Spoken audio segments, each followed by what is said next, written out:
Om Namo Bhagavate Vasudevaya. Hare Krishna, dear devotees.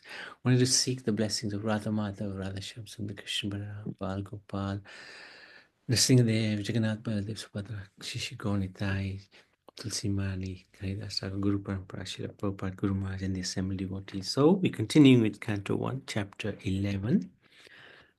Yesterday we talked about, the Bhagavatam talked about how Krishna left for Dwarka and everybody was very morose. So this is Krishna now entering into Dwarka. Upon reaching Dwarka, the Lord sounded his conch, announcing his arrival, pacifying the dejection of the inhabitants. So wherever the Lord is present, everybody becomes very joyful. When he leaves, everybody becomes despondent. The citizens of Dwarka, having heard the conch, began running towards the Lord in order to see him. They felt very fortunate that the Lord had returned again to Dwarka and come under his sweet protection. So he'd been away for quite some time, because in the meantime there was the war that took place. He also oversaw Yudhishthira taking over the kingdom of Hastinapur. So much time had passed. And Krishna, he always reciprocates with the devotees. They approach him, he approaches them. It said, you take one step towards the Lord, he'll take 10 steps towards you. And his reciprocation is really unique. For example, when he is sitting with the cowherd boys and having lunch with them, each cowherd boy would be thinking, Krishna is only with me. Krishna was with all of them. But the cowherd, because the Lord reciprocates with the devotee in such a dynamic way, every cowherd boy is thinking, Krishna is just associating with me. He's just eating his lunch with me. So then in Dwarka, Krishna meets his mothers, who he offers obeisances. Again, this is the Lord observing etiquette. He doesn't have to bow down to anyone, but he does. He respects etiquette. He bows down to his mother headed by Devaki. And then he enters the 16,108 palaces, greets his wife. So he does that by having 16,108 forms of himself. So in every palace, he's there, associating with his wives, his children. But he's so renounced. The queen's beautiful smiles could not agitate the senses of the Lord, because he's totally spiritual. And his activities should never be seen as being mundane.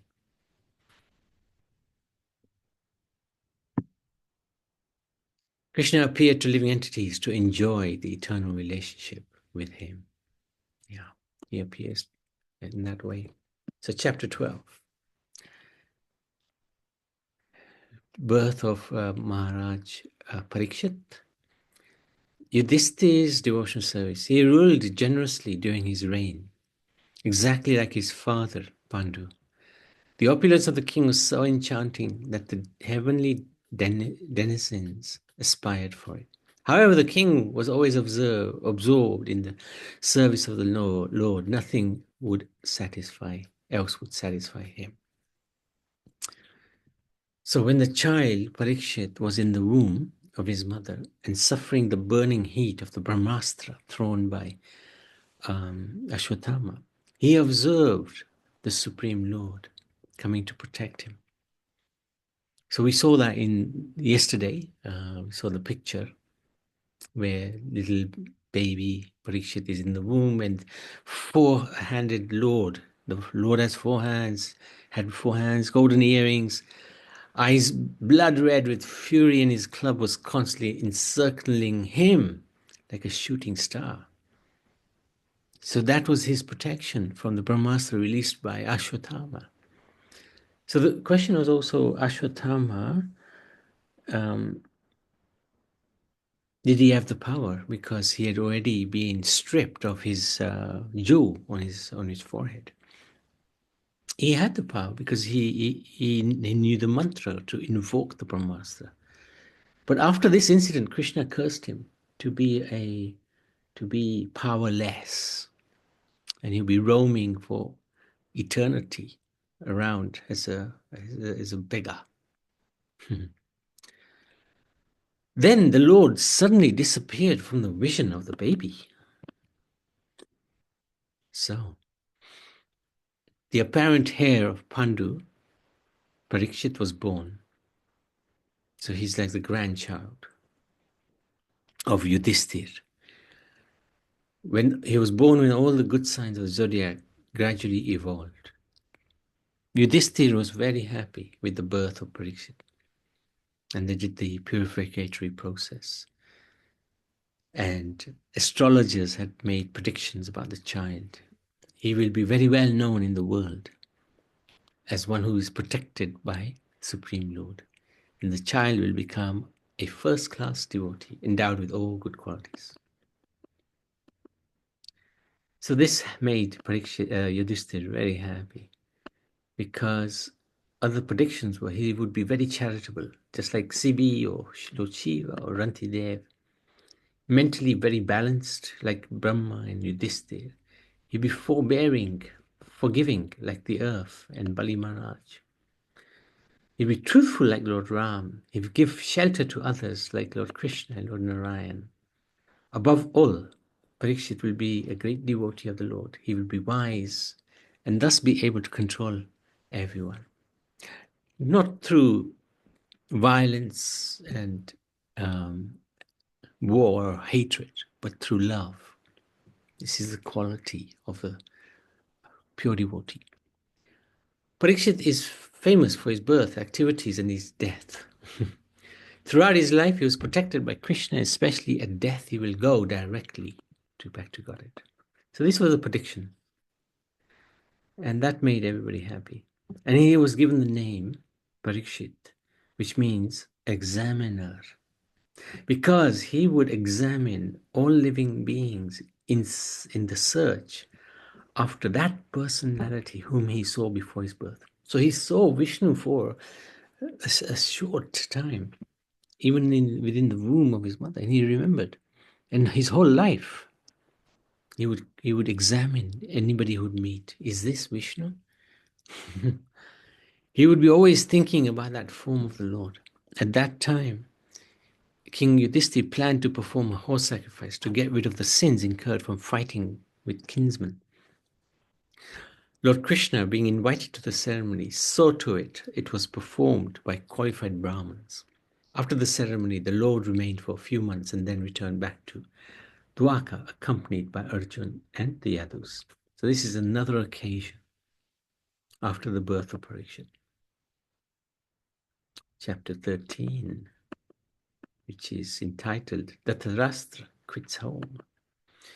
So, Vidur returns to Hastinapur. Vidur, the uncle of the Pandavas, he had actually missed the war in Kurukshetra, because he had been so offended by Duryodhan. He left. He just left. And he was on pilgrimage. And he received knowledge of the destination of the soul from great sage Maitreya. Then he returned to Hastinapur. When the residents saw Vidur, they were very pleased. After Vidur ate sumptuously and had taken enough rest, King Yudhishthira inquired from him. Yudhishthira recalled how his uncle, Vidur, had protected him from so many calamities, such as being poisoned and arson.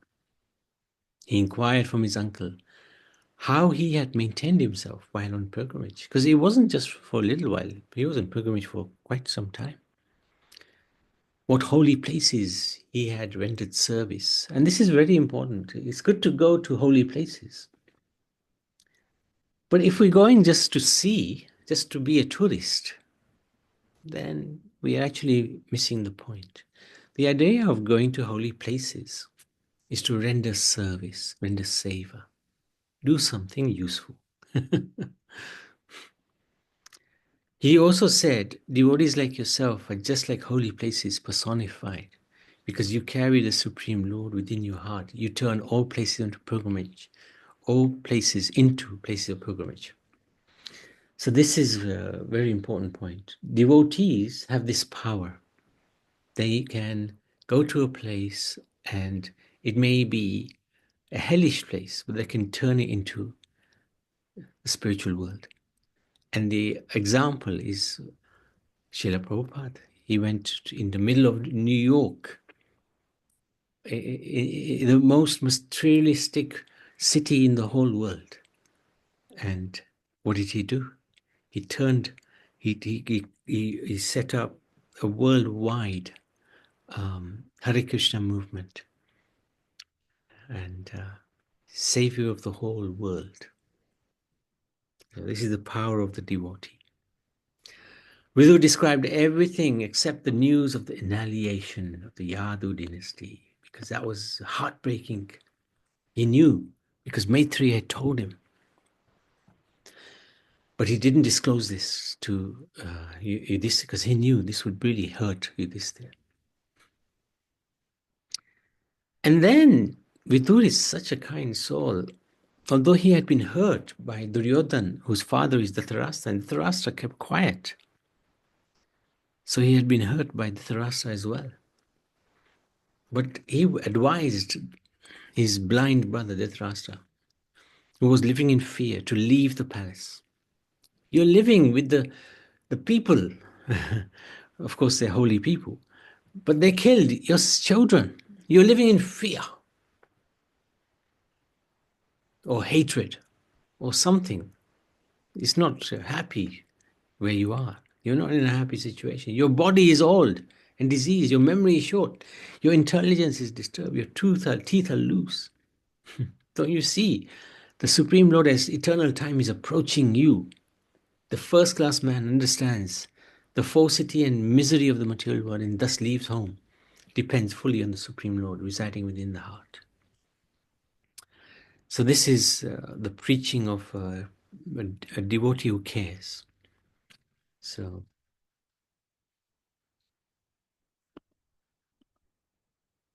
Dhritarashtra, he understood with those words, because they came from the heart, they touched the heart of Dhritarashtra. He understood, Viduri, you're right. You're right. What am I doing here? He immediately left home, together with Vidur and his wife Gandhari. Went on the path of liberation as directed by his younger brother. Yudhishthir, when he went to pay his respects to his two uncles and auntie, could not find them. He was full of anxiety. What happened to them?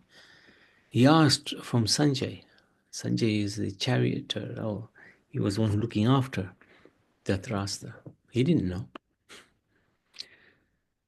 Then Narad Muni came at that time, and he informed that he advised you should not lament for anyone, as everyone is under the control of the Supreme Lord.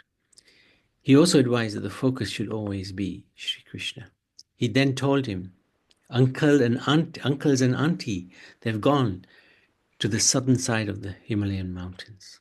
On the banks of Saptarota, the elder uncle was engaged in Astanga Yoga practice. That's very hard. So it shows that Dhritarashtra was actually quite a powerful soul. Astanga Yoga is very difficult to perform, especially at old age.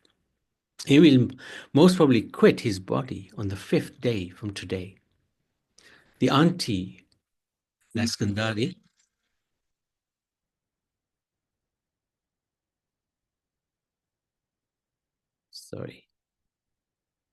Auntie Daskandari will observe her husband who will die, who will burn in the fire of mystic power, along with their cottage.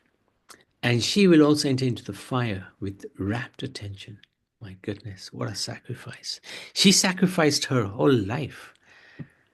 When she got married, she decided to wear the blindfold because she didn't want to be better than her husband. She had seen so much sacrifice, and even in the end, she sacrificed herself. The younger uncle being affected by delight and grief. Delight because Dhritarashtra had become liberated, grief because his brother had just gone, will then leave that place of sacred pilgrimage. Having thus spoken, Narad left for outer space, and Yudhishthira kept Narad's instructions in his heart, was so able to get rid of all limitation or lamentations. So this is the power of the devotee. We keep seeing this again and again, how the devotee's advice is so appropriate. And if we're willing to listen to that advice, put ourselves in a position to absorb the compassion of the devotee, how can we go wrong? So this is Dhritarashtra. He became so powerful through his meditation, and then he left his body in this way. Chapter 14, entitled Departure of Lord Krishna for Dwarka. So, Kali's influence. Arjun went to Dwarka to see Lord Krishna and other friends, and also to learn from the Lord of his next activities. A few months passed. Arjun did not return. Yudhishthira began to observe some inauspicious omens, which were fearful in themselves. He saw that the direction of eternal time had changed, and this was very fearful. So what does this mean? The direction of eternal... See, under his rule, there was no famine, no drought. There was plentiful rain, plentiful food items. There was no shortage. Nobody was in any way disturbed. But now he was seeing a change in the direction of that time. He was seeing very terrible omens. There were disruptions in the seasonal regularities. People in general had become very greedy, angry, deceitful. He saw that they were adopting foul means of livelihood. All ordinary transactions and dealings became polluted with cheating, even between friends. And in familial affairs, there was always misunderstanding between fathers, mothers, sons, between well-wishers and between brothers.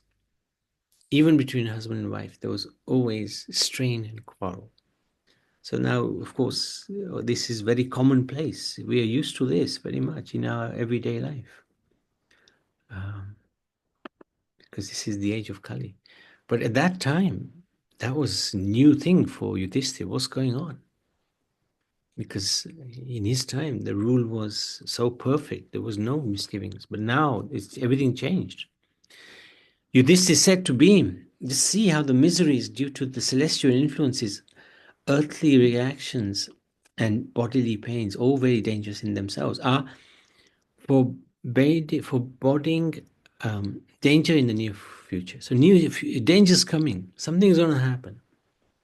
I think all these earthly disturbances indicate some greater loss to the good fortune of this world. The world was fortunate to have been marked by the footprints of the lotus feet of the Lord. The signs indicate that they are no longer with us. The lotus feet are gone. When the king was observing these auspicious signs on earth, at that time, Arjun came back from Dwarka. When he bowed at his feet, Odysseus saw that his dejection was unprecedented. His head was down, tears gliding from his lotus eyes. Seeing Arjun pale due to heartfelt anxieties, the king, remembering the indications of sage Narad, questioned him in the midst of friends.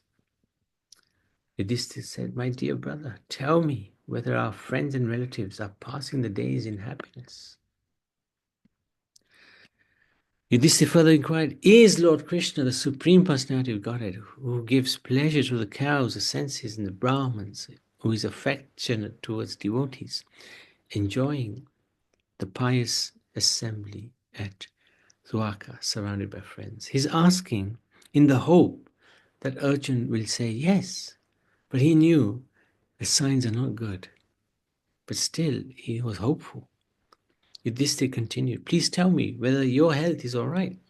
You appear to have lost your bodily luster. Is this due to others disrespecting and neglecting you because of your long stay in Dwarka? Have you committed some mistake? Or is it that you are feeling empty because you have lost your most intimate friend?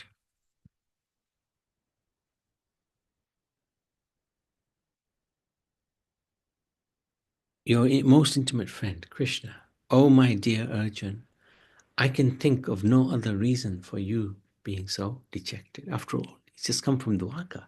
He should be happy having had darshan of the Supreme Lord, but something's happened. So, Surinder, anything you'd like to share? Hare Krishna, Dandavad Prabhu, and Dandavad to all the Vaishnavas. Hare. Very interesting Krishna Katha, Prabhu. Mm, Yes, it's about Yudhishthir. He was observing about those changes you mentioned earlier while reading, that mm, like so many seasonal changes, eternal time, direction changed, and people were becoming like very foul means of livelihood, and mm, when like some disagreement and quarrel between family members. mm, Yeah, all these signs and symptoms exist in the materialistic concept of life. mm, Even great personalities in so-called great personalities of modern age, the great politicians like Donald Trump uh, mm, and great famous people, Michael Jackson, mm, or we have now greatest richest man in the world, Elon Musk. But they all going without Krishna consciousness. They all going through all these materialistic exposure, all these materialistic dealings, and mm, yeah, we can observe that. But this Krishna consciousness is our only hope. mm, Sadhu Sangha, Hari Kirtan, and Hari Katha is our only hope.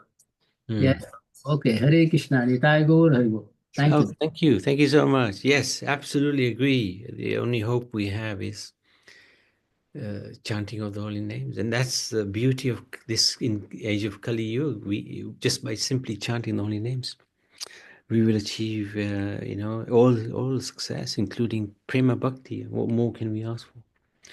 But it's easy to say, but not so easy to put into practice. So, but yeah, I agree. Totally agree. Thank you. Um, anybody else? Any questions? Any comments?